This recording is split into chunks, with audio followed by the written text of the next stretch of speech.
Very proud but humbled at the same time, I'd say. So we're the only, within the energy category, the only company focusing on energy efficiency.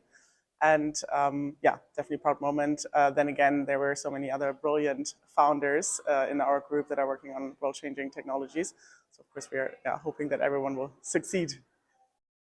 I think first of all, it's a very prestigious award. So I think the recognition is it's like one important thing next to the money, and being or getting this recognition from a jury of exceptional scientists and also industry experts means a lot. I think it really validates that we're on the right path, both in terms of focusing on energy efficiency, but also shows us that the bioaerogel we're developing to reinvent thermal insulation is a solution that's really technically feasible and also commercially desirable and economically viable as well.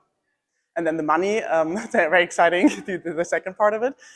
We currently are going into third-party validation and certification, so it will really help us now to accelerate that and go to market quicker and kick off first customer trials sooner than we planned originally.